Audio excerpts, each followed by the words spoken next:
Six umbrella. Everywhere I go, I'm in the spotlight. This is a good life.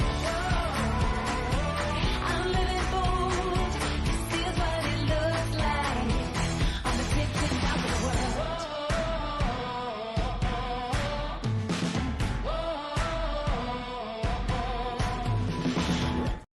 This week, the Federal Maritime Commission released their FY25 Congressional Budget Justification.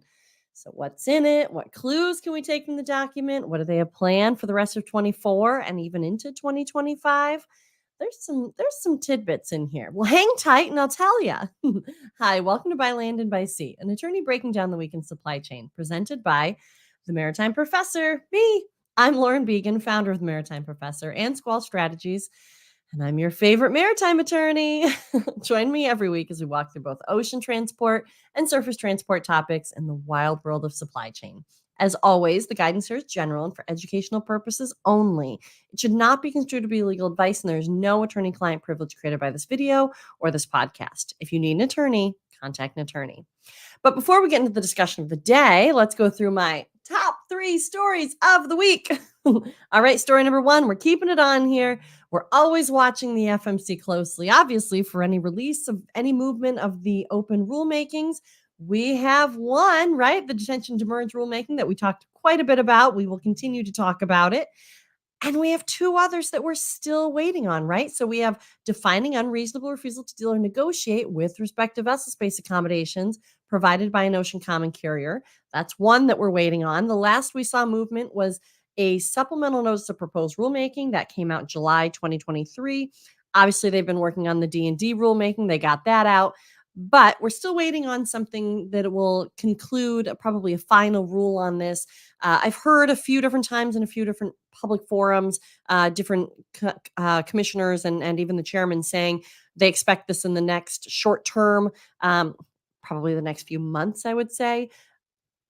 Before the 1 year since the supplemental would be my guess. I would guess, I keep saying I'm guessing like May on that. I don't know. That's a total guess. But they do say in the Congressional Budget Justification that they expect this to be concluded by July 20, or not by July, by 2024.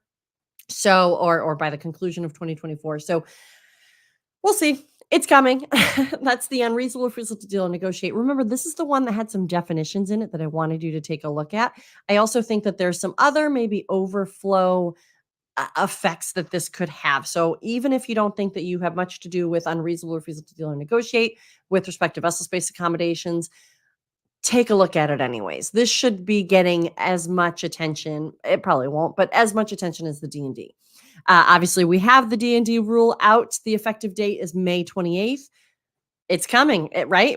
Get your systems ready. It's on its way. A lot of the industry already kind of took those movements over the summer when we started to see some language or when language came out last December. Some of the industry was already starting to make some changes.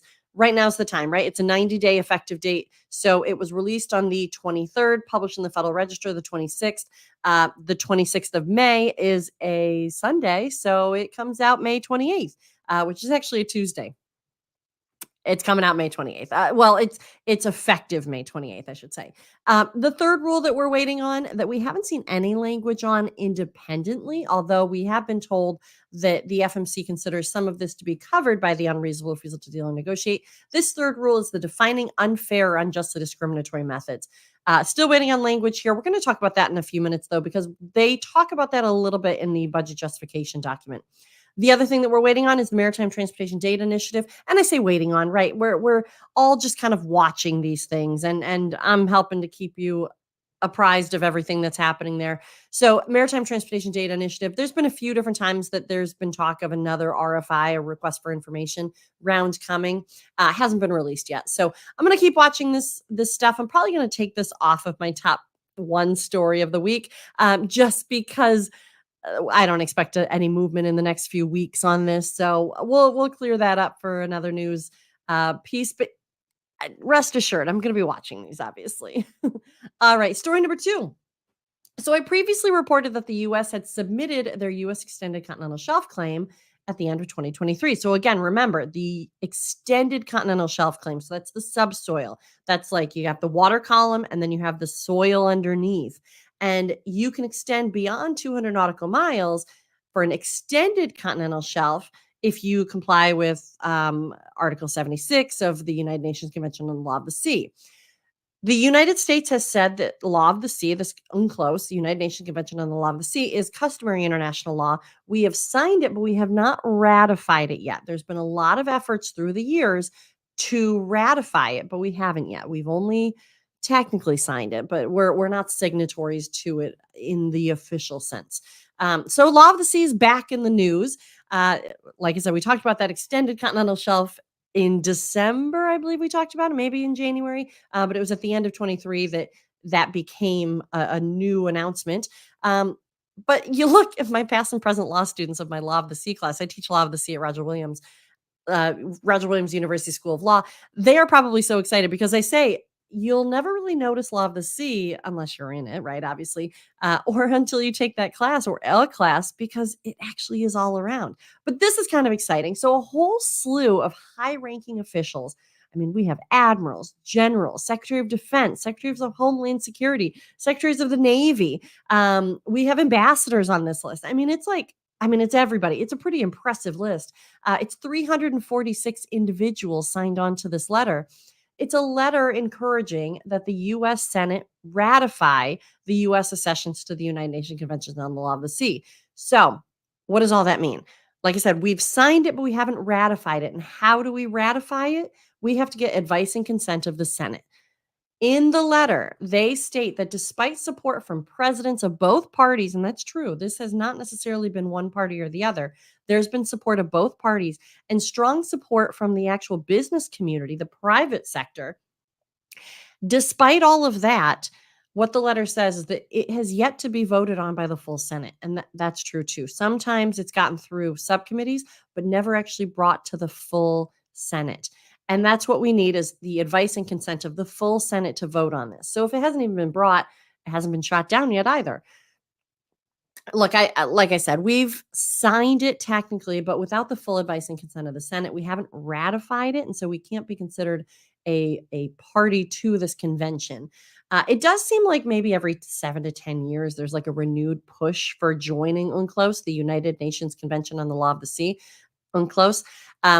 This has some pretty good weight to it. This effort, I feel, I mean, over 346 really high-ranking people are signing on to this. And certainly the defense side of things. I mean, if we're having a different Department of Defense highest-ranking officials, Joint Chiefs of Staff are on here. I mean, that's pretty weighty, right? That's some pretty good weight to it. So who knows? Perhaps this will be the year. Perhaps this letter will start up that conversation.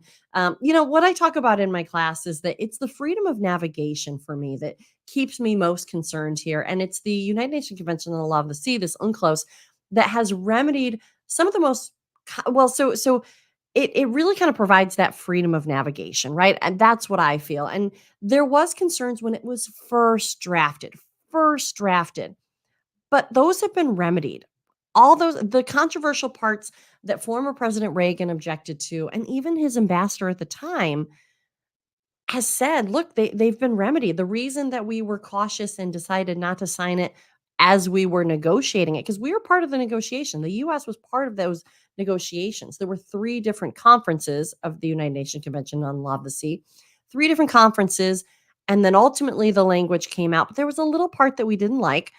That's been remedied. And the ambassador who was part of those negotiations has said it himself. He's actually signed on to this letter as well. So the objections have fallen away that were present at the beginning. So I don't know. So we'll see. Look, that was the prohibitive part then. It has since been remedied. Maybe the U.S. should have no objection now, but we'll see. We're still waiting on this. We'll see how this goes.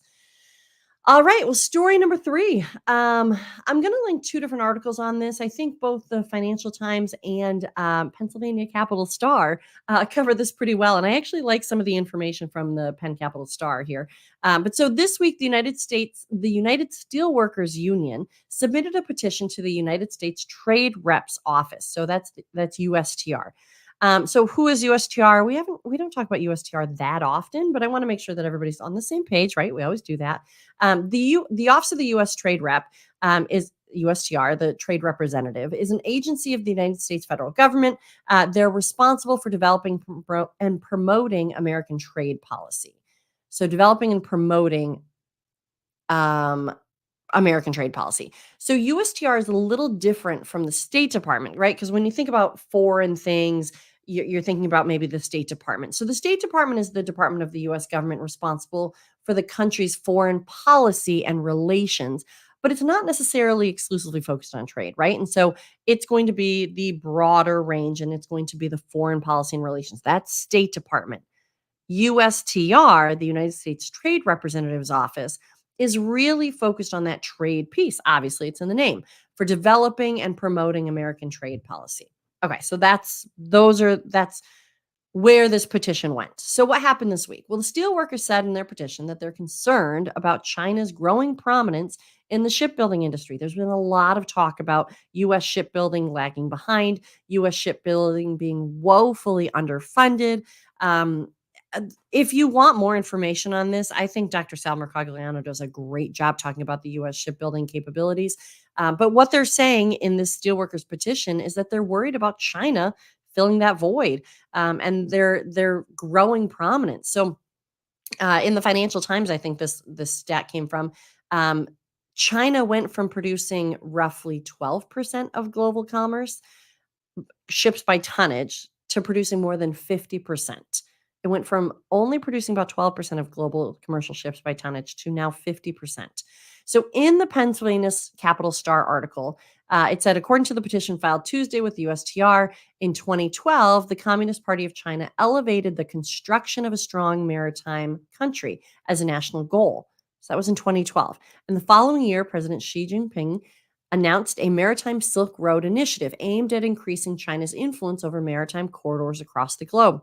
That was 12 years ago. Math. That was 12 years ago, 2012. Key aspects, continuing on from the article, key aspects of the program include promoting state-owned shipping and logistics companies, investing in strategically located foreign ports and terminals, dominating the supply of cranes used at ports around the globe, and promoting a government-sponsored logistics platform, Lodging. The petition states, as a result, Chinese companies, primarily state-owned companies, have become leaders in financing, building, operating, and owning port terminals around the world. So that was subquoted in this article from the petition itself. So we've talked a little bit about, I think we talked about lodging, and the cranes have now come into forefront, right? They're being talked about a lot in different news articles saying that potentially there might be some security concerns with them. I can tell you from what I understand is that the cranes are thoroughly looked at, thoroughly scrubbed. I think pretty on a routine basis they are looked at there. So, I mean, that's good, but it's still the piece of this is it's coming from the steel workers, and so their concern is really the dominance happening here, right? So last year, so continuing on with the article, last year McCall said Tuesday the U.S. Um, Okay, that was a little bit strangely worded. So the petition and the president of the union said the U.S. produced fewer than 10 oceanic vessels, while China produced more than 1,000. If we do not act, we will soon be dependent on China, not only for the products their vessels bring to our ports, but also for the ships themselves. And that's where the steelworker piece comes in, right? Steelworkers are obviously part of the shipbuilding process. So they're saying not only are we going to be dependent on China for the products, but potentially the ships themselves. And he's seeing that that is a shift. So continuing on with this article snippet here, Casey said China's practices in the maritime sector also pose grave national security implications. U.S. shipyards and suppliers do not have the capability to replace ships lost in combat or the ability to supply our own needs, much less those of friends and allies. He said, citing the petition. The petition outlines steps the unions want the USTR to take beyond simply eliminating China's practices. So here's some of the additional things that the petition is saying that they're asking for as a remedy. They're asking for a port fee on Chinese-built ships that dock at U.S. ports and the creation of a shipbuilding revitalization fund to help the domestic industry and its workers compete. So the second part, right, shipbuilding revitalization fund to help the domestic industry and its workers compete isn't necessarily aimed at China. That's just probably good practice for the US. We really, really, really, really, really need to get back into shipbuilding. And we certainly do, but we need to expand our shipbuilding capabilities. And so this shipbuilding revitalization fund could help do that. That's going to be a little bit insulated from anything that China is doing, but certainly the point being, maybe we need to get kind of moving on this. The port fee on Chinese built ships that dock at U.S. port, that one is interesting. I'm going to be following that to see what they do with that. So there's a piece that the FMC can play, a role that they can play in this, in that there's Section 19 Act of the Merchant Marine Act of 1920 and the Foreign Shipping Practices Act, which give the FMC, the Federal Maritime Commission, the authority to issue penalties per voyage if they find that countries are being discriminatory toward, well, and it's not, I can't remember if it's exactly clear on whether it's discriminatory towards U.S. efforts or interests or just generally discriminatory. And I don't know if that's ever actually been fully tested, but don't hold me to that. Again, none of this is legal information. This is kind of educational discussion. So it's possible the FMC might get looped in here. It's also possible that maybe USTR didn't know about the Section 19 Foreign Shipping and the Foreign Shipping Practices Act. So maybe now they will be looped in. But that port fee on Chinese built ships that dock at U.S. ports, I don't see how that would actually go into implementation, right? Because they're saying Chinese built ships, which aren't necessarily Chinese owned or operated. That could be just out in the general commercial world. So what they're trying to do is disincentivize commercial activity from purchasing and using Chinese built ships. I just don't think that one's probably going to fly, but I'm going to be interested to see the discussion around it and where, if anywhere, they ultimately land, them being, I guess, the federal authorities. That one's going to be interesting. I think a shipbuilding revitalization fund, is probably a good idea. That's going to be something that will be interesting to see take effect and come into play, because we need ships, right? We need to be, it still remains a maritime presence is an important presence. All right. So continuing on, they also said other measures to stimulate demand for and the capacity to construct commercial vessels built in the United States. Shipbuilder or the steel workers are saying, look, we need more vessels. Continuing on this article, just finishing up real quick, the commercial shipbuilding and repair industry in the U.S. can compete and grow in the massive market distortions that the government of China has created or remedied, the petition states. We have seen the People's Republic of China create dependencies and vulnerabilities in multiple sectors like steel, aluminum, solar, batteries, and critical minerals, harming American workers and businesses and creating real risk for our supply chains.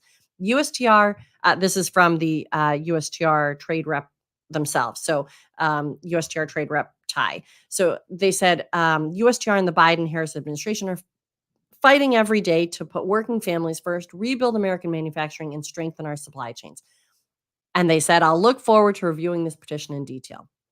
So we'll see. We're going to be getting, this just came out this week. So we're going to be getting probably a little bit more info on this. We're going to see discussions. Steelworkers, obviously, if the union, and it's supported by a few other unions, this will be a topic that is certainly going to be coming up again. I think, especially because it's in an election year, I think this is going to be something that will probably enter into the political rhetoric, at least partially. And with the U.S. trade rep saying that they're going to be looking at this, I think we're going to get more information here. So we'll see. Shipbuilding and funding for shipbuilding is probably going to be a great idea here. So whether we're going to be assessing penalties on U.S. or Chinese built vessels servicing our ports, I don't see that one as flying, but we'll see too. I'll keep watching. All right. Well, let's get into the meat and potatoes of the day. We went through the three stories at length, but we're going to hit the FMC released their fiscal year 2025 Congressional Budget Justification. And I love a good overview mission statement. So we're going to go with what they put right at the beginning of this document. So the FMC, the Federal Maritime Commission, is an independent agency with jurisdiction in the U.S. over competition, practices, and service in the ocean shipping industry. Our mission, this is quoted from the document, our mission is to ensure a competitive and reliable international ocean transportation system that supports the U.S. economy and protects the public from unfair and deceptive practices. Facilitating commerce and protecting U.S. shippers remains the essential focus of the FMC. The Commission requires additional resources to carry out its responsibilities to ensure vigilant industry oversight, enhance enforcement, and improve service to shippers and consumers. Love a good mission. They're saying, as we've seen kind of in different iterations over the years, to ensure a competitive and reliable international ocean transportation supply system that supports the U.S. economy. It used to say for the benefit of the U.S. importer, exporter, and consumer. Now it just says supports the U.S. economy. Little changes there. Mission and priorities. So under priorities for OSRA, they have a priority on Ocean Shipping Reform Act of 2022. They said implementing OSRA 22 is a leading priority of the Commission, obviously, because Congress told them to do it. By fiscal year 2025, the majority of OSRA 22's enhanced authority and provisions for revised regulations will be implemented and fully integrated in support of our mission. There were a lot of different things that were part of that, right? And there were the rulemakings were part of that. There was a little bit of restructuring and employee expansion, right? They hired more people. They also said that there are going to be some additional rulemakings required under OSRA 22 that are going to continue in fiscal year 2024. So they're saying, look, we're continuing to finish this up. They said OSRA 22 required the Commission to develop a process for charge complaint investigations and adjudication. The FMC said, right, they developed and posted interim guidance on its website in 23, along with an accompanying webinar to help the public understand the process. In less than 18 months since the enactment of OSRA and the enactment of the charge complaints, they said more than $2 million has been voluntarily waived or refunded under the new process. So that's under the charge complaints process at the FMC. We've talked about that a few times. They've been able to affect more than $2 million in charge complaints. So the way that they affect that is they go through the charge complaints process. Those invoices, those charges can either voluntarily be waived or voluntarily refunded. And for the most part, I think it was the stat, but over 90%. That's how it happened. They also said that they increased investigations and enforcement. The FMC protects the U.S. public through its investigatory and enforcement programs that identify, deter, and stop unlawful activities of regulated entities, ocean carriers, marine terminal operators, and ocean transportation intermediaries. Those are the regulated entities. New enforcement priorities established by the chairman focus on unlawful practices that negatively impact significant portions of the maritime industry or appear to cause market distortion. As a result of these changes, the enforcement program has been successful in legal actions, collecting $2.8 million in civil penalties for violations in the law of fiscal year 2023. So that's $2,896,332 is the exact. That's what they did in enforcement this year. That is a significant increase from, even 5 or 10 years ago. They have significantly increased their civil penalties. We'll talk about that again, kind of hitting the overview here. Compliance. The Commission's statutory and regulatory authorities are applicable to the international waterborne commerce valued at trillions of dollars, as well passenger vessel operations embarking at U.S. ports. Vigilant oversight of industry activity by FMC program offices includes compliance in addition to investigations and enforcement. They said increased compliance efforts will continue in fiscal year 2025 with outreach to regulated entities, including webinars and other educational materials, and revised IT systems to provide advanced analytical capabilities to drive targeted compliance efforts. One thing that the FMC has been doing, and while the consumer-facing side or the public-facing side can feel a little clunky in its IT or in its platforms, it looks like from this budget justification that that's something that the FMC is going to continue to try to modernize. They've been modernizing on the internal side, on the FMC kind of platform side that they use. And certainly when I was there, we got all new computers. So they have been, it was needed. It's not like we got the best of the best. It was, and we did at the time, but we were a little bit old school in the computers. And I was there in the 2010s. So it was time. Since then, I'm sure that they've been taking more steps. And now what we're going to see is more webinars, more education materials, and they're saying revised IT systems to provide advanced analytical capabilities. So, I mean, I think that's all going to be great. They're going to have more of a handle because their workload has certainly increased. And so, by having some of these more automated processes or certainly more IT driven capabilities is going to be great. And they said this is to drive targeted compliance efforts. So, getting down to the budget, what are they asking for? They're asking for $48.4 million. That's not a lot. That's really not a lot. If you think about it, some of these other agencies give out $48 million in grant funding. And here the FMC, an entire agency, is asking for 48 million. So it's 48,452,000. That's an increase of $4.7 million over last year's authorization. So last year they got 43.72 million. This year they're asking for it's millions, right? But it's a mild increase of 4,732,000. That's not a lot. That's really not a lot. 167 full-time positions is what that covers, in addition to the IT applications. And they're saying the IT development tools are going to be $2 million. The full-time positions that's about $35.8 million. We have also listed here 10.5 million allocated to other operating expenses, including rent, building security, administrative services. I mean, it's a pretty lean agency when you break it down. If you were to look at any of these other agencies, especially when they go up for their authorization, I mean, they're up with MARAD or with Coast Guard or anybody else dealing with maritime stuff. I mean, they're a line item for most other agencies. I say this every year when we go through this.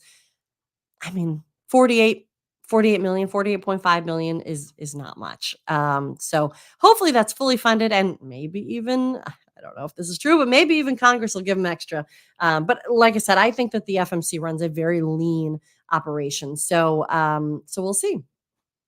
Investigations and enforcement, we were kind of talking about this, but so the piece that I want to highlight here is that they also mention their priorities for 2025. So they say that they are covering all sorts of penalties. And one thing that I do want to note, so even though I mentioned that they recovered $2 million, over $2 million in civil penalties collected by the FMC don't go back to the FMC. So they don't actually have a personal reason to be collecting these civil penalties. They're collecting these civil penalties on behalf of the industry, but that money doesn't go to the FMC for them to use. It goes to the US Treasury.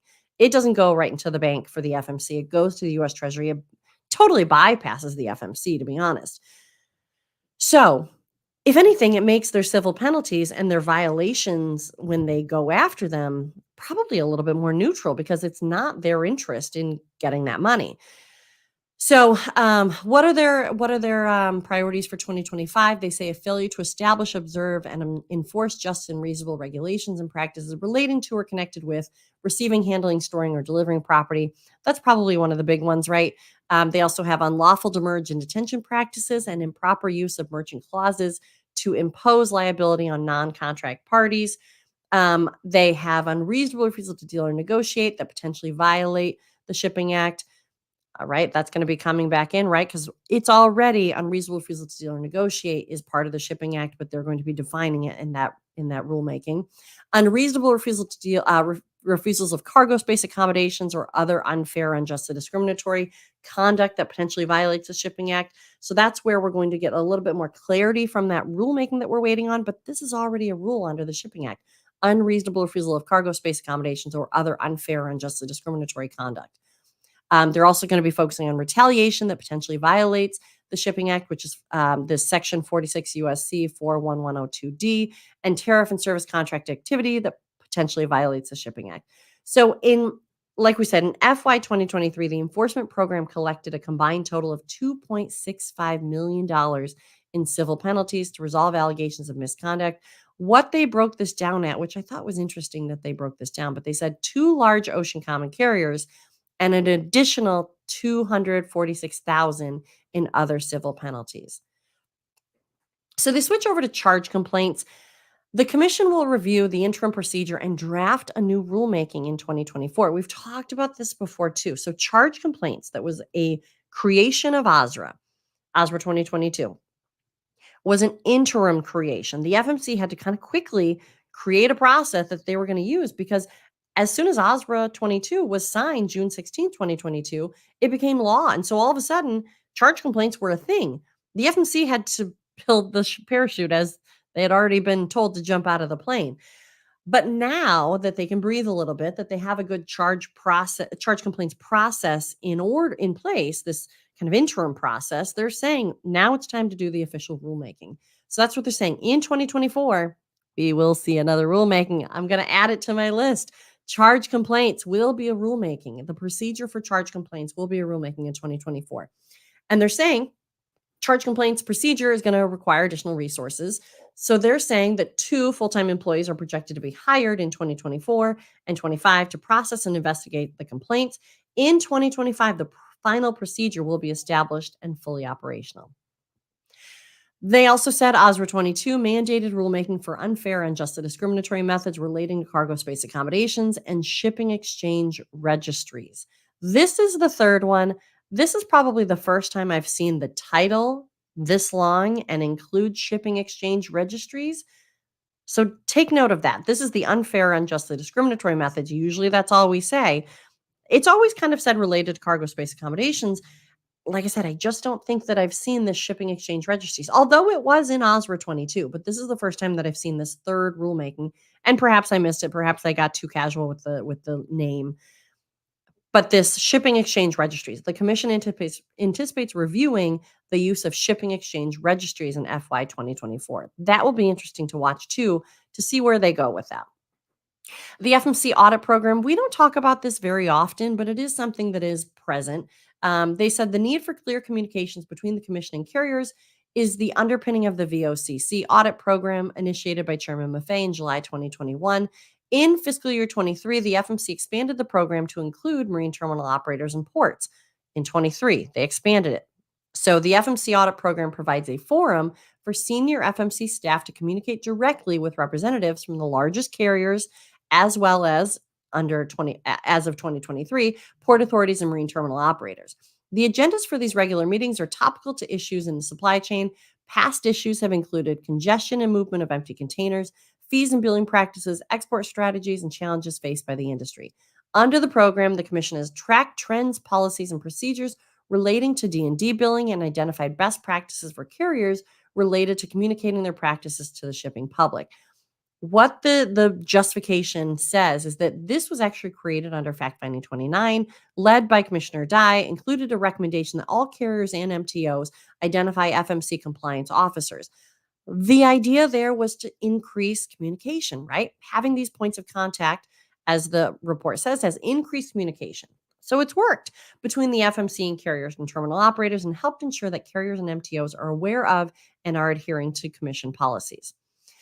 So another area that they highlight here that I want to make sure we spend a little bit of time on here is CATER. So the Office of Consumer Affairs and Dispute Resolution Services. This is the informal dispute process or informal dispute assistance that the FMC provides.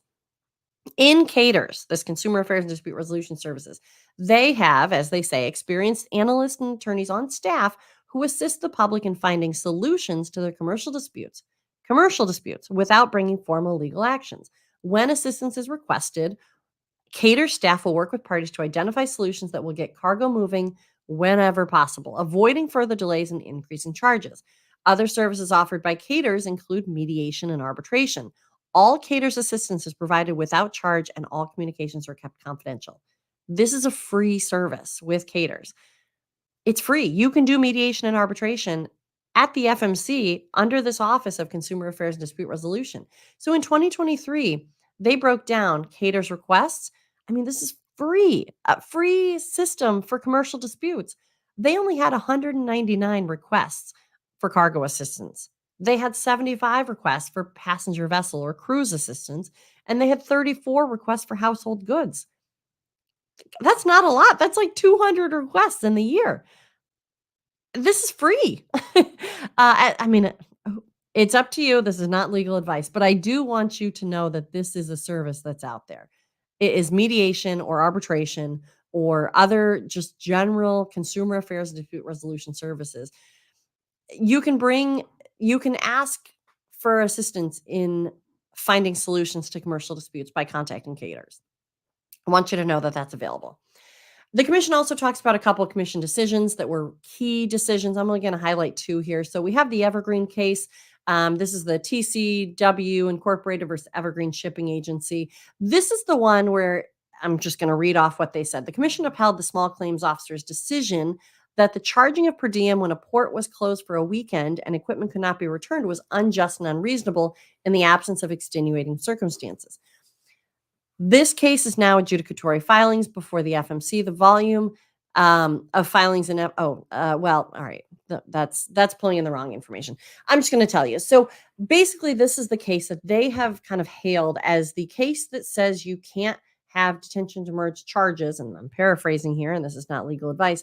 You can't have detention to merge charges on a weekend or a holiday or when you can't return. They're saying, as of this case, that was unjust and unreasonable. But this case is not final yet. It's before the U.S. Court of Appeals for the District of Columbia Circuit. So what they did mention, though, and this is reading back off of their summary here, the case could significantly impact how the industry deals with charges related to weekends, holidays, and other times when containers or chassis cannot be returned. They said some companies are waiving D&D charges in light of the commission's decision. This is still pending, though, right? This is on appeals at the D.C. Circuit.